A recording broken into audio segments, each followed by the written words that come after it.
अस्सलाम वालेकुम। मोहम्मद सिटी बिटवर बाबा आला कलाम वाह कंहिं ख़ूब चयो आहे, हुस्न वारनि जी सादगी न वई, पुछनि दिलि खे छा थियो आहे। इन्हनि ॿिनि चइनि लम्हनि में कीअं लहंदी जॻह सदियुनि जी थकावट आहे। वाह कंहिं ख़ूब चयो आहे, हुस्न वारनि जी सादगी न वई, पुछनि दिलि खे छा थियो आहे। उन्हनि ॿिनि चइनि लम्हनि में कीअं लहंदी जेका सदियुनि जी थकावट आहे। जेसी ताईं पाण सां नथी गुज़रे तेसी ताईं कुझु माण्हू,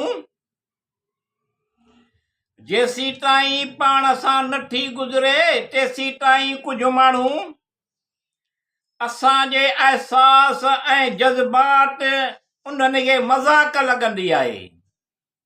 वाह कंहिं ख़ूब चयो आहे, हुस्न वारनि जी सादगी न वई, पुछनि दिलि खे छा थियो आहे। इन्हनि ॿिनि चइनि लम्हनि में कीअं लहंदी जेका सदियुनि जी थकावट आहे।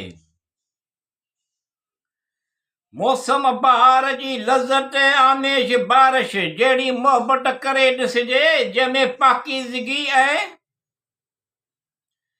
मौसम बहार जी लज़त आमेश बारिश जहिड़ी मोहबत करे ॾिसिजे जंहिंमें पाकीज़गी ऐं किबरियाई समायल उन जी हुरमत जे तहफ़ुज़ हुजे। मोटर किरदार जे लहजे नियत इख़्लाक़ आहे।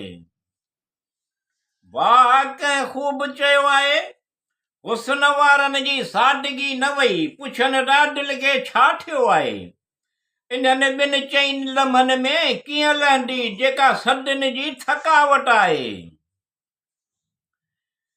लफ़्ज़नि में अमान महसूस कंदो हुजे जो बारिश में हथ सां मिलाए करे, लफ़्ज़नि में अमान महसूस कंदो हुजे जो बारिश में हथ सां मिलाए करे सदियुनि जी मसाफ़त तय करण खे थकनि जो अहसास न हुअणु घुरिजे। ईअं आहे।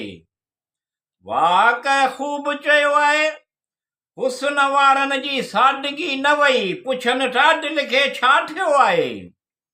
इन्हनि ॿिनि चइनि लम्हनि में कीअं लहंदी जेका सदियुनि जी थकावट आहे। मोहबत जा पेकर ख़ुशि शिकिल ख़ुशि अकुल मालिक जे बनायल। मोहबत जा पेकर ख़ुशि शिकिल ख़ुशि अकुल मालिक जी बनायल।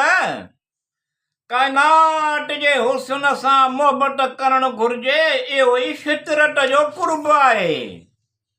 वाह कंहिं ख़ूब चयो आहे, हुस्न वारनि जी सादगी न वई, पुछनि दिलि खे छा थियो आहे।